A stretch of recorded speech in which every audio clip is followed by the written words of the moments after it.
कृष्णा। जय श्री हरि। ओम नमः शिवाय। प्रिय भक्तजनों, आज बृहस्पतिवार के दिन आप बृहस्पति देव की बड़ी ही दुर्लभ कथा सुनेंगे। इस कथा को सुनने से भक्तों की सभी मनोकामनाएं भगवान बृहस्पति देव की कृपा से पूर्ण हो जाती हैं। तो आइए बड़ी ही श्रद्धा और प्रसन्न चित्त मन से इस कथा को सुनते हैं। भारतवर्ष में एक प्रतापी और दानी राजा राज्य करता था। वह नित्य गरीबों और ब्राह्मणों की सहायता करता था। यह बात उसकी रानी को अच्छी नहीं लगती थी। वह न ही गरीबों को दान देती, न ही भगवान का पूजन करती थी और राजा को भी दान देने से मना किया करती थी। एक दिन राजा शिकार खेलने वन को गए हुए थे तो रानी महल में अकेली थी। उसी समय बृहस्पति देव साधु वेश में राजा के महल में भिक्षा लेने के लिए गए और भिक्षा मांगी तो रानी ने भिक्षा देने से इनकार कर दिया और कहा, हे साधु महाराज, मैं तो दान पुण्य से तंग आ गई हूँ। मेरा पति सारा धन लुटाते रहते हैं। मेरी इच्छा है कि हमारा धन नष्ट हो जाए, फिर न रहेगा बांस, न बजेगी बांसुरी। साधु ने कहा, देवी तुम तो बड़ी विचित्र हो। धन संतान तो सभी चाहते हैं, पुत्र और लक्ष्मी तो पापी के घर भी होने चाहिए। यदि तुम्हारे पास अधिक धन है तो भूखों को भोजन दो, प्यासों के लिए प्याऊ बनवाओ, मुसाफिरों के लिए धर्मशालाएं खुलवाओ। जो निर्धन अपनी कुंवारी कन्याओं का विवाह नहीं कर सकते, उनका विवाह करा दो। ऐसे और कई काम हैं जिनके करने से तुम्हारा यश लोक और परलोक में फैलेगा। परंतु रानी पर उपदेश का कोई प्रभाव नहीं पड़ा। वह बोली, महाराज आप मुझे कुछ न समझाएं, मैं ऐसा धन नहीं चाहती जो हर जगह बांटती फिरूं। साधु ने उत्तर दिया, यदि तुम्हारी ऐसी इच्छा है तो तथास्तु। तुम ऐसा करना कि बृहस्पतिवार को घर लीपकर पीली मिट्टी से अपना सिर धोकर स्नान करना, भट्टी चढ़ाकर कपड़े धोना। ऐसा करने से आपका सारा धन नष्ट हो जाएगा। इतना कहकर वह साधु महाराज वहाँ से आलोक हो गए और साधु के अनुसार कई बातों को पूरा करते हुए रानी को केवल 3 बृहस्पतिवार ही बीते थे कि उसकी समस्त धन संपत्ति नष्ट हो गई। भोजन के लिए राजा का परिवार तरसने लगा। तब एक दिन राजा ने रानी से बोला कि हे रानी, तुम यहीं रहो, मैं दूसरे देश को जाता हूँ क्योंकि यहाँ पर सभी लोग मुझे जानते हैं, इसलिए मैं कोई छोटा कार्य नहीं कर सकता। ऐसा कहकर राजा परदेश चला गया। वह जंगल से लकड़ी काट कर लाता और शहर में बेचता था। इस तरह वह अपना जीवन व्यतीत करने लगा। इधर राजा के परदेश जाते ही रानी और दासी दुखी रहने लगी। एक बार जब रानी और दासी को 7 दिन तक बिना भोजन के रहना पड़ा तो रानी ने अपनी दासी से कहा, हे दासी, पास ही के नगर में मेरी बहन रहती है, वह बड़ी धनवान है, तू उसके पास जा और कुछ लेकर आ ताकि थोड़ा बहुत गुजार बसर हो सके। रानी दासी की बहन के पास गई। उस दिन गुरुवार था और रानी की बहन उस समय बृहस्पतिवार व्रत की कथा सुन रही थी। दासी ने रानी की बहन को अपनी रानी का संदेश दिया, लेकिन रानी की बड़ी बहन ने कोई उत्तर नहीं दिया। जब दासी को रानी की बहन से कोई उत्तर नहीं मिला तो वह बहुत दुखी हुई और उसे क्रोध भी आया। दासी ने वापस आकर रानी को सारी बात बता दी। सुनकर रानी ने अपने भाग्य को कोसा। उधर रानी की बहन ने सोचा कि मेरी बहन की दासी आई थी, परंतु मैं उससे नहीं बोली, इससे वह बहुत दुखी हुई होगी। कथा सुनकर और पूजन समाप्त करके वह अपनी बहन के घर आई और कहने लगी, हे बहन, मैं बृहस्पतिवार का व्रत कर रही थी, तुम्हारी दासी मेरे घर आई थी, परंतु जब तक कथा होती है तब तक न तो उठते हैं और न ही बोलते हैं, इसलिए मैं नहीं बोली। कहो दासी क्यों गई थी? रानी बोली, बहन तुमसे क्या छिपाऊं, हमारे घर में खाने तक को अनाज नहीं था। ऐसा कहते कहते रानी की आंखें भर आई।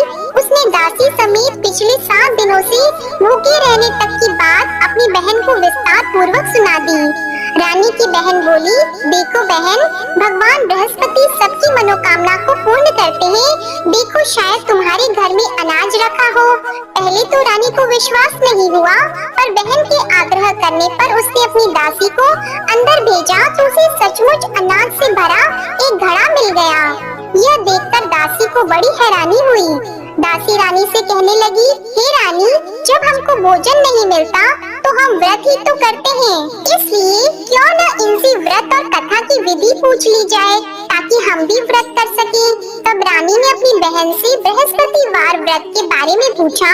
उसकी बहन ने बताया, बृहस्पतिवार के व्रत में चने की दाल और मुनक्का से विष्णु भगवान का केले की जड़ में पूजन करें तथा दीपक जलाएं, व्रत कथा सुने और पीला भोजन ही करें। इससे बृहस्पति देव प्रसन्न होते हैं। और व्रत और पूजन विधि बताकर रानी की बहन अपने घर को लौट गई। 7 दिन के बाद जब गुरुवार आया तो रानी और दासी ने व्रत रखा। घुड़साल में जाकर चना और गुड़ लेकर आई, फिर उससे केले की जड़ तथा विष्णु भगवान का पूजन किया। अब पीला भोजन कहाँ से आए, इस बात को लेकर दोनों बहुत दुखी थी। क्योंकि उन्होंने व्रत रखा था, इसलिए बृहस्पति देव उनसे प्रसन्न थे।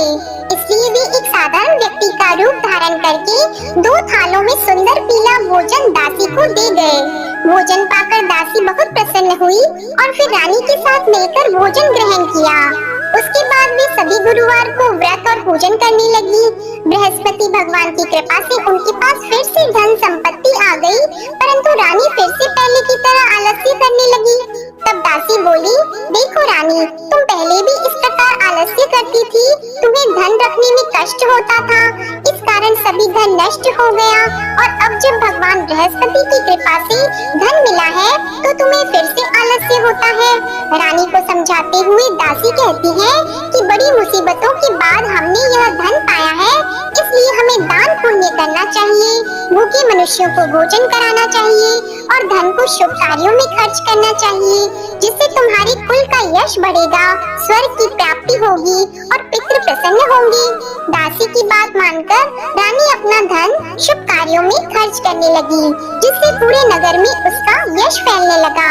उधर एक दिन राजा दुखी होकर जंगल में एक पेड़ के नीचे आसन जमाकर बैठ गया। वह अपनी दशा को याद करके व्याकुल होने लगा। बृहस्पतिवार का दिन था।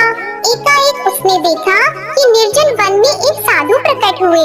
वह साधु वेश में स्वयं बृहस्पति देवता थे। लकड़हारे के सामने आकर बोले, हे लकड़हारे, इस सुनसान जंगल में तू इतना चिंता मग्न क्यों बैठा है? लकड़हारे ने दोनों हाथ जोड़कर प्रणाम किया और उत्तर दिया, महात्मा जी, आप सब कुछ जानते हैं, मैं क्या कहूँ? यह कहकर रोने लगा और साधु को अपनी आत्म कथा सुनाई। महात्मा जी ने कहा, तुम्हारी स्त्री ने बृहस्पतिवार के दिन बृहस्पति भगवान का निरादर किया है, जिसके कारण रुष्ट होकर उन्होंने तुम्हारी यह दशा कर दी। अब तुम चिंता को दूर करके मेरे कहने पर चलो तो तुम्हारे सब कष्ट दूर हो जाएंगे और भगवान पहले से भी अधिक संपत्ति देंगे। तुम बृहस्पति के दिन कथा किया करो, 2 पैसे के चने मुनक्का लाकर उसका प्रसाद बनाओ और शुद्ध जल से लोटे में शक्कर मिलाकर अमृत तैयार करो। कथा के पश्चात अपने सारे परिवार और सुनने वाले प्रेमियों में अमृत व प्रसाद को बांटकर खुद भी ग्रहण करो। ऐसा करने से भगवान तुम्हारी सब मनोकामनाएं पूरी करेंगे। साधु के ऐसे वचन सुनकर लकड़हारा बोला, हे प्रभु, मुझे लकड़ी बेचकर इतना पैसा नहीं मिलता जिससे भोजन के उपरांत कुछ बचा सकूं। मैंने रात्रि में अपनी स्त्री को व्याकुल देखा है, मेरे पास कुछ भी नहीं जिससे मैं उसकी खबर मंगा सकूं। और फिर मैं बृहस्पति देव की क्या कहानी सुनूं? मुझको तो कुछ भी मालूम नहीं है। साधु ने कहा, हे लकड़हारी, तुम किसी बात की चिंता मत करो। बृहस्पतिवार के दिन तुम रोजाना की तरह लकड़ियाँ लेकर शहर को जाओ। तुमको रोज से दुगुना धन प्राप्त होगा, जिससे तुम भली भांति भोजन कर लोगे और बृहस्पति देव की पूजा का सामान भी आ जाएगा। बृहस्पति देव की कथा इस प्रकार है, सुनो। प्राचीन काल में एक ब्राह्मण रहता था। वह बहुत निर्धन था। उसकी कोई संतान नहीं थी। उसकी स्त्री बहुत मलिनता के साथ रहती थी। वह स्नान नहीं करती, किसी देवता का पूजन नहीं करती। इससे ब्राह्मण देवता बड़े दुखी थे। बेचारे बहुत कुछ कहते थे, किंतु उसका कुछ परिणाम नहीं निकला। भगवान की कृपा से ब्राह्मण की स्त्री के कन्या रूपी रत्न पैदा हुआ। कन्या बड़ी होने पर प्रातः स्नान करके विष्णु भगवान का जाप और बृहस्पतिवार का व्रत करने लगी। अपने पूजन पाठ को समाप्त करके विद्यालय जाती तो अपनी मुट्ठी में जौ भर के ले जाती और पाठशाला के मार्ग में डालती जाती। तब ये जौ स्वर्ण के हो जाते तो लौटते समय उनको बीन कर घर ले आती। सोने की जौ को फटक कर साफ कर रही थी कि उसके पिता ने देख लिया और कहा, हे बेटी, सोने की जौ के लिए सोने का सूप होना चाहिए। दूसरे दिन बृहस्पतिवार था। इस कन्या ने व्रत रखा और बृहस्पति देव से प्रार्थना करके कहा, मैंने आपकी पूजा सच्चे मन से की है, तो मेरे लिए सोने का सूप दे दो। बृहस्पति देव ने उसकी प्रार्थना स्वीकार कर ली। रोजाना की तरह वह कन्या जौ फैलाती हुई जाने लगी। जब लौटकर जौ बीन रही थी, तो बृहस्पति देव की कृपा से सोने का सूप मिला। उसे वह घर ले आई और उसमें जौ साफ करने लगी, परंतु उसकी माँ का वही ढंग रहा। एक दिन की बात है कि वह कन्या सोने के सूप में जौ साफ कर रही थी। उस समय उस शहर का राजपुत्र वहाँ से होकर निकला। इस कन्या के रूप और कार्य को देखकर मोहित हो गया और अपने घर आकर भोजन और जल त्याग कर उदास होकर लेट गया।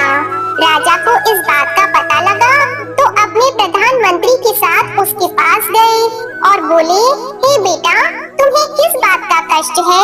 किसी ने तुम्हारा अपमान किया है अथवा और कोई कारण हो सो कहो, मैं वही कार्य करूँगा जिससे तुम्हें प्रसन्नता हो। अपने पिता की राजकुमार ने बातें सुनी तो वह बोला, मुझे आपकी कृपा से किसी बात का दुख नहीं है। किसी ने मेरा अपमान नहीं किया है, परंतु मैं उस लड़की से विवाह करना चाहता हूँ जो सोने के सूप में जौ साफ कर रही थी।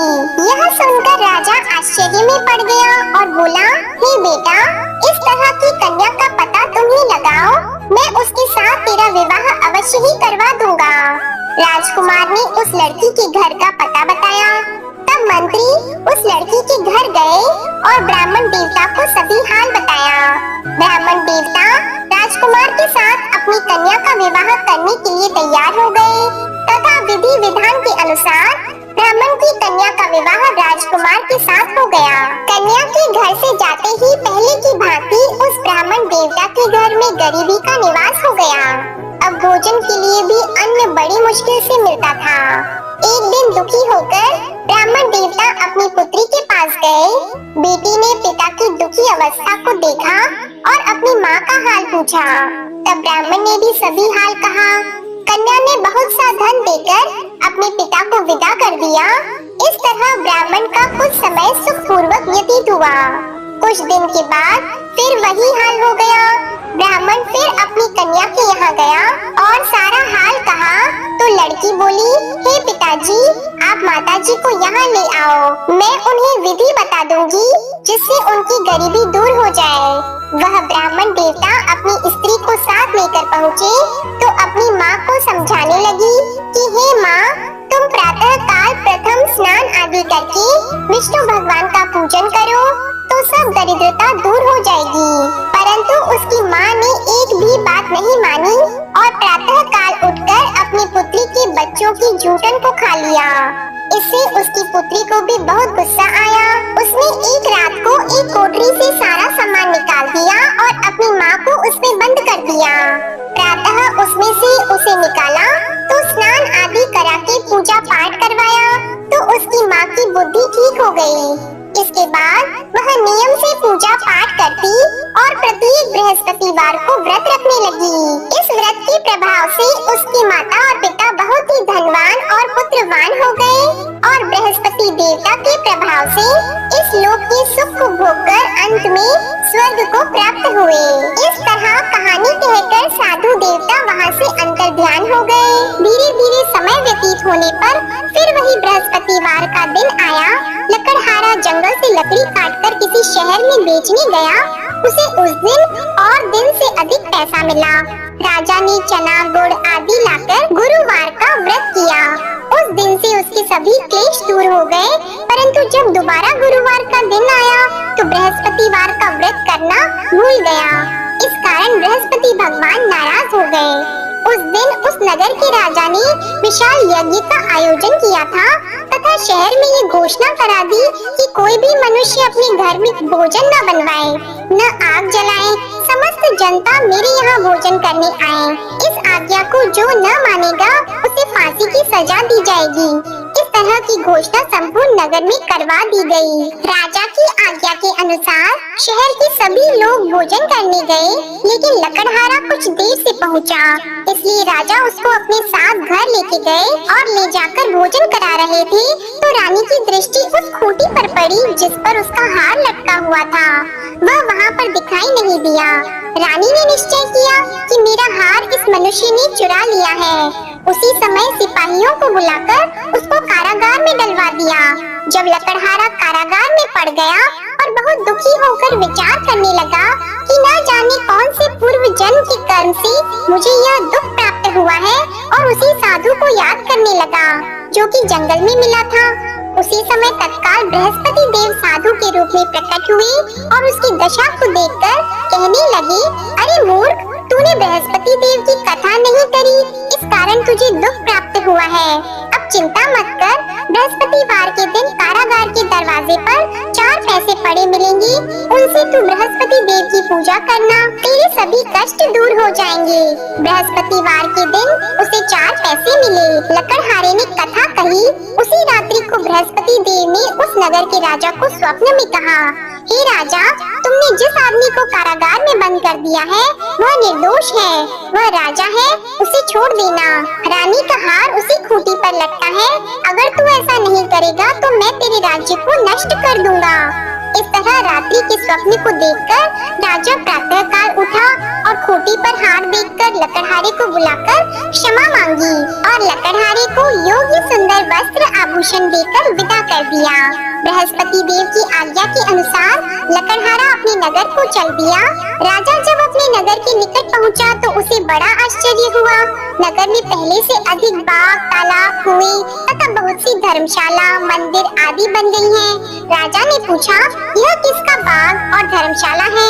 तब नगर के सब लोग कहने लगे, यह सब रानी और बंदी के हैं। तो राजा को आश्चर्य हुआ और गुस्सा भी आया।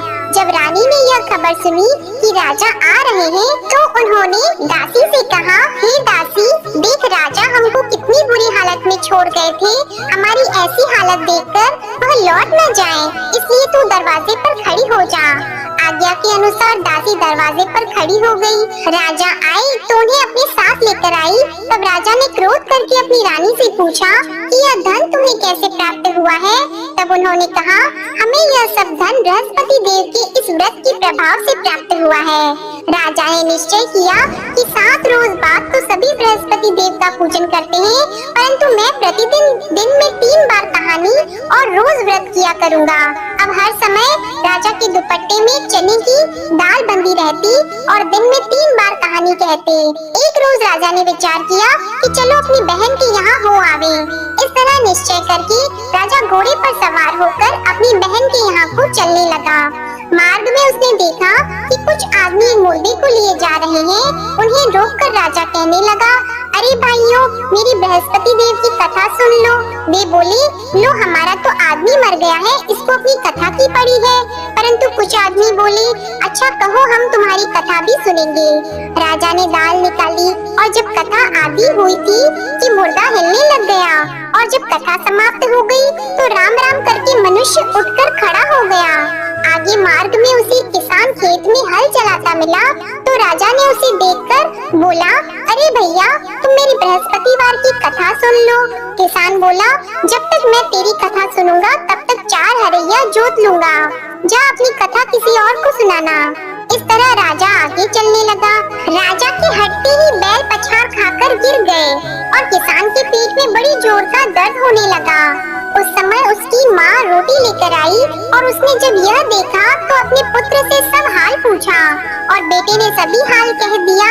तो बुढ़िया दौड़ी दौड़ी उस घुड़सवार के पास गई और उससे बोली कि मैं तेरी कथा सुनूंगी, तू अपनी कथा मेरे खेत पर चलकर ही कहना। राजा ने बुढ़िया के खेत पर जाकर कथा कही, जिसके सुनते ही वह बैल उठकर खड़े हुए तथा किसान के पेट का दर्द भी बंद हो गया। राजा अपनी बहन के घर पहुंचा। बहन ने भाई की खूब मेहमानी की। दूसरे रोज प्रातः काल राजा जगा तो वह देखने लगा कि सब लोग भोजन कर रहे हैं। राजा ने अपनी बहन से कहा, ऐसा कोई मनुष्य है जिसने भोजन नहीं किया हो? मेरी बृहस्पतिवार की कथा सुन ले। बहन बोली, हे भैया, यह देश ऐसा है कि पहले यहाँ लोग भोजन करते हैं, बाद में अन्य काम करते हैं। अगर कोई पड़ोस में हो तो देख आऊं। वह ऐसा कहकर देखने चली गई, परंतु उसे कोई ऐसा व्यक्ति नहीं मिला जिसने भोजन न किया हो। अतः वह एक कुम्हार के घर गई जिसका लड़का बीमार था। उसे मालूम हुआ कि उनके यहाँ 3 रोज से किसी ने भोजन नहीं किया है। रानी ने अपने भाई की कथा सुनने के लिए कुम्हार से कहा, वह तैयार हो गया। राजा ने जाकर बृहस्पतिवार की कथा कही, जिसको सुनकर उसका लड़का ठीक हो गया। अब तो राजा की प्रशंसा होने लगी। एक रोज राजा ने अपनी बहन से कहा कि हे बहन, हम अपने घर को जाएंगे, तुम भी तैयार हो जाओ। राजा की बहन ने अपनी सास से कहा तो सास ने कहा, हाँ चली जा, परंतु अपने लड़कों को मत ले जाना, क्योंकि तेरे भाई की कोई औलाद नहीं है।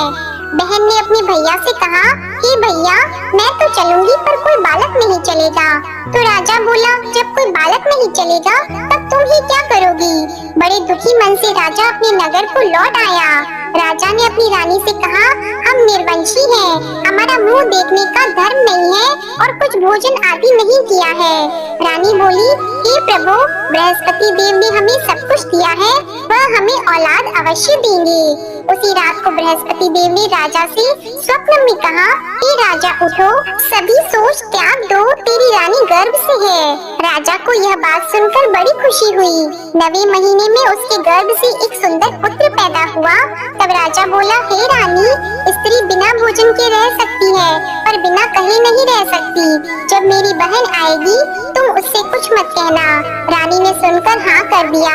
जब राजा की बहन ने यह शुभ समाचार सुना तो वह बहुत खुश हुई और बधाई लेकर अपने भाई के यहाँ आई। तभी रानी ने कहा, घोड़ा चढ़कर तो नहीं आई है, गधा चढ़कर आई है। राजा की बहन बोली, भाभी, मैं इस प्रकार न कहती तो तुम्हें औलाद कैसे मिलती?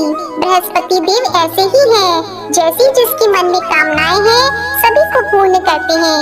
जो सद्भावना पूर्वक बृहस्पतिवार का व्रत करता है एवं कथा पढ़ता है अथवा सुनता है, दूसरों को सुनाता है, बृहस्पति देव उनकी सभी मनोकामनाएं पूर्ण करते हैं। बृहस्पति देव उनकी सदैव रक्षा करते हैं। जो संसार में सद्भावना और सच्चे हृदय से बृहस्पति देव का पूजन करते हैं, उनकी सभी मनोकामनाएं उसी प्रकार पूर्ण होती हैं जैसे राजा और रानी ने बृहस्पति देव की कथा का गुणगान किया।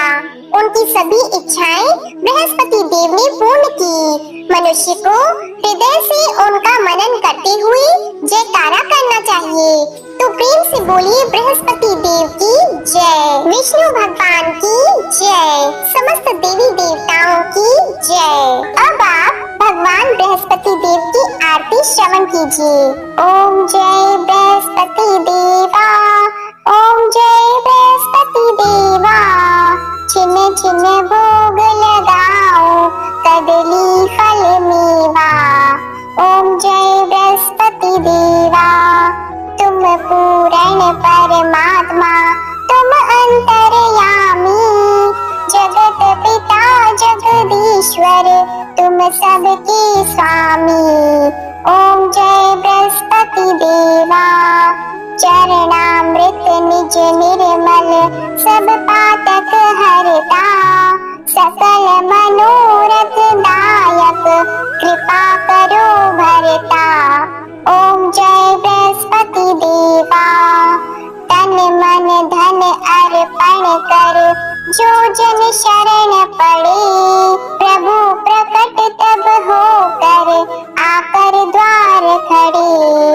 ओम जय बृहस्पति देवा, दीन दयाल दयानिधि, भक्तन हितकारी, पाप दोष सब हरता, भव बंधन हारी।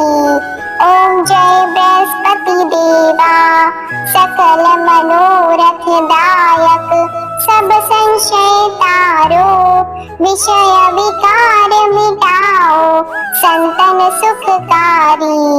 ओम जय बृहस्पति देवा, जो कोई आरती तेरी प्रेम सहित गावे, ज्येष्ठानंद बंद सो सो निश्चय ही पावे। ओम जय बृहस्पति देवा, ओम जय बृहस्पति देवा। प्रेम से बोलिए भगवान बृहस्पति देव की जय। बोलिए भगवान श्री लक्ष्मी नारायण जी की जय। आपको आज की कथा पसंद आए, आरती पसंद आए तो वीडियो को लाइक कीजिएगा, शेयर कीजिएगा, कमेंट में भगवान बृहस्पति देव जी की जय लिखिएगा और चैनल को भी सब्सक्राइब करिएगा। इसी के साथ आप हमारे चैनल पर वैशाख मास महात्म्य की कथाएं हर दिन नियम से सुनिएगा और वैशाख मास की अन्य कहानियां भी जरूर सुनिएगा। प्रेम से बोलिए भगवान श्री बृहस्पति देव की जय।